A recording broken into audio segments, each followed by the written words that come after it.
Jadi gini, saya sangat benci sama Islam, sama orang Islam, apalagi yang katanya kiai seperti ini. Saya pasti berusaha mencelakai mereka. Nah kalau lu benar, gue diam. Tapi ketika lu ada sedikit kesalahan, gue habisin tuh di sana. Mau kesalahan apa kek? Ya udah, gue kumpulin massa, gitu. Fitnah lah, fitnah sana sini. Kalau bisa digebukin sekalian.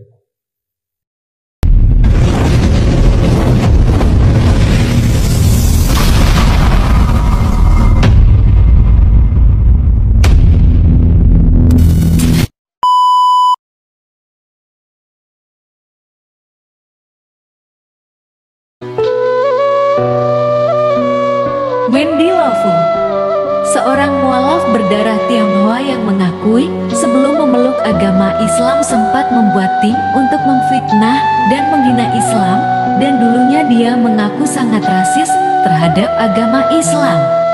Tim yang dibentuk Wendy Lawful adalah tim online di Yahoo Mail dengan tujuan berusaha memfitnah Al-Quran, dan menurutnya Islam sangat mudah difitnah ketika memiliki bukti yang diperoleh dari Al-Quran.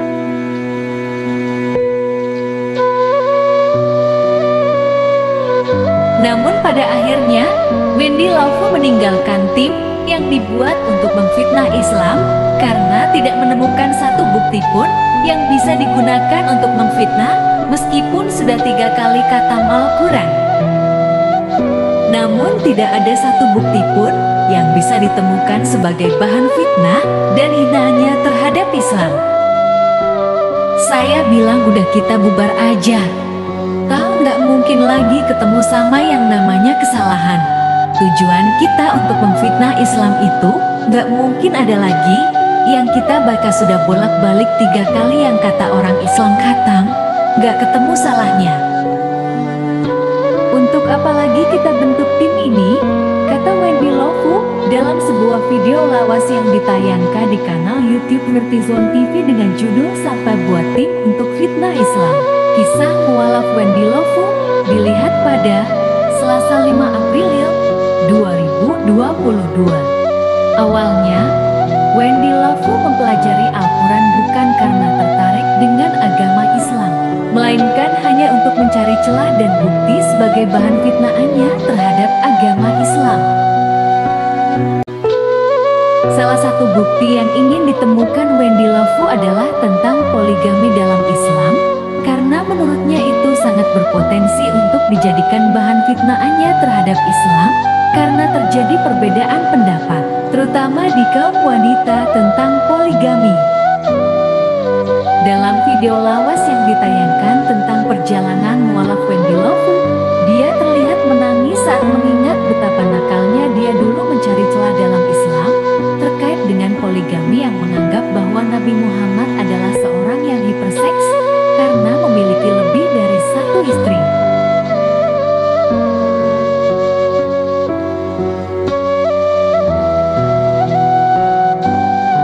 Namun, setelah dia meneliti dan merangkum perbandingan laki-laki dan wanita di dunia, dia menemukan bahwa perbandingannya adalah 1:3, dan dari situlah dia mengetahui bahwa apa yang dilakukan Rasulullah bukan karena hiperseks, tetapi perintah dari Allah untuk memuliakan wanita. 1:3, dan itu menunjukkan kalau wanita itu lebih banyak dari lelaki, dan Allah menyuruh memberikan wahyu kepada Rasulullah itu untuk memuliakan wanita. Seandainya satu lelaki hanya menikahi satu wanita, dan yang terjadi wanita di muka bumi ini banyak yang tidak mendapatkan hak biologisnya. Lanjutnya, seperti diketahui, Wendy Lawful resmi memeluk agama Islam pada tahun 2017 lalu setelah khatam 3 kali Al-Quran untuk mencari celah Islam. Namun pada akhirnya, niat memfitnah Islam itu berbuah hidayah untuk mengantarkannya memeluk agama Islam.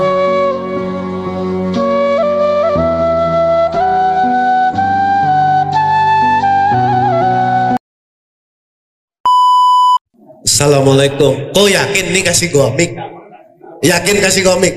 Oh jangan. Sekali aja ya. Sekali. Hah? Oh udah ya udahlah. Saya gregetan loh. Saya kalau pegang mic, Coach Steven tahu lah. Saya harus takbir gitu. Karena buat saya takbir itu ketika menyebut Allah Maha Besar.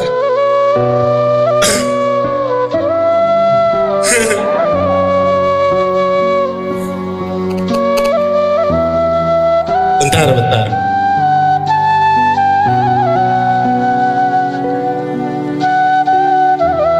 Dulu kan saya ya boleh dibilang bandel lah ya.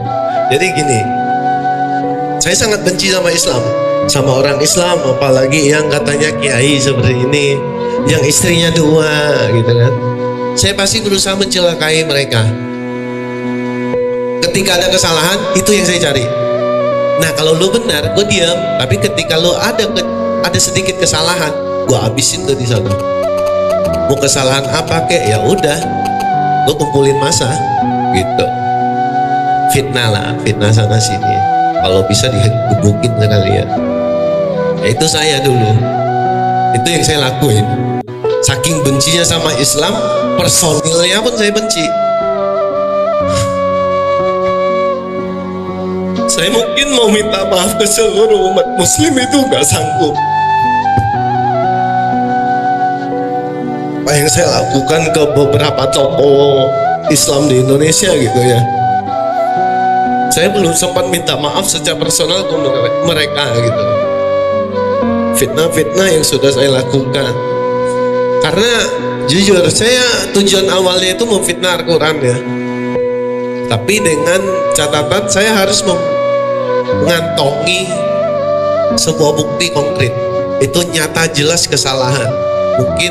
Mungkin ya ini di kitab lain saya dulu banyak kesalahan. Mungkin saya nggak mengatakan dia salah gitu. Mungkin ada revisi segala macam kan. Nah, tapi di Islam itu tidak pernah revisi. Mau titik komanya pun nggak ada revisi ya. Itu nggak ada revisi. Sudah saya baca. Insya Allah sudah saya baca dan 3 kali dari kan bukannya dari kanan ke dari kiri ke kanan kan. Nah, itu sudah sampai saya bolak-balik itu 3 kali. Nggak ada sedikit pun kesalahan di sono. Nah makanya kadang-kadang saya heran kalau ketemu sama turis seperti kata ini Uje, ketika kita menyampaikan ayat Al-Quran, loh kan udah diperintah Allah kan, sampaikanlah meskipun 1 ayat. Jadi saya bikin visi untuk saya sendiri. Jadi dalam 1 hari minimal saya harus sampaikan 1 ayat minimal. Ke siapa kek, ke siapapun, sampai nggak ketemu nih. Udah nih gimana nih, udah malam, udah ngobrol sama istri. Saya sampaikan meskipun hanya 1 ayat, meskipun sunnah gitu ya. Nih sunnah nih, yuk kita keluar bareng malam-malam. Ini perintah hadis loh. Ini di hadis ada Sahih. Yuk kita keluar, kita nyari pahala bareng. Udah ketemu orang di jalan, meskipun duit cuma 100.000 ya, sisa duit 100.000 itu buat sebulan. Udah sisa akhir-akhir sisa 1.000. Udah kita bagi 2. Insya Allah buat makan ada 50.000 kita pecah. Kita bagikan buat yang lebih tidak mampu. Sebagai seorang muslim, saya sedih ketika di luar saya melihat anak kecil gitu. Di Jakarta kan banyak ya, megang perut. Mungkin di pikirannya, saya hari ini bisa makan apa enggak gitu.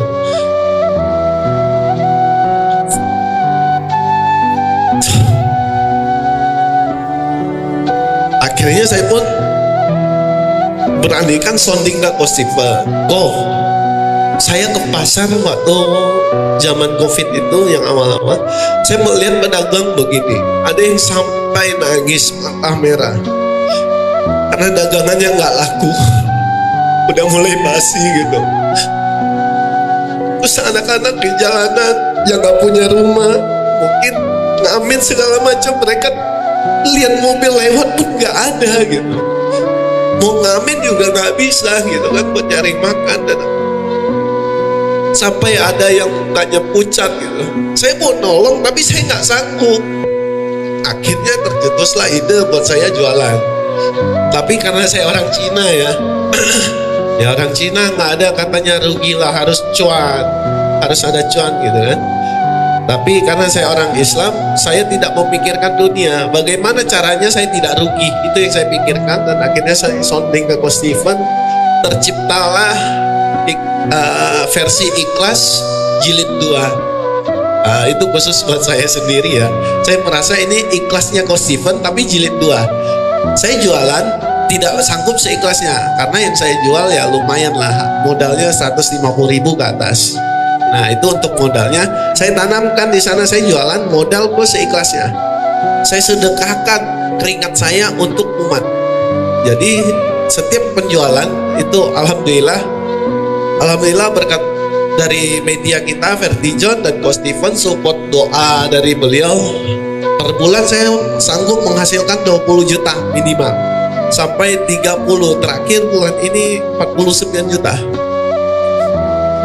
Itu berkat bantuan teman-teman, doa teman-teman. Dan saya sudah fokuskan dari awal, itu udah ngomongkan dengan Coach Stephen, keuntungan bersihnya 10% minimal saya masukkan ke Yayasan Mualaf Center Indonesia. Itu kecil sih, saya keuntungan bersihnya ya. Nah setelah itu 70% dari keuntungan yang saya dapat, saya hanya ngambil untuk ya biaya pampers anak. Kalau susu kan dari ibunya, pampersnya anak. Kalau sakit beliin obat buat dia, sisanya lillah kita sumbangin lagi ke jalan, bantu lagi pedagang lain. Insya Allah akan saya istiqomahkan itu.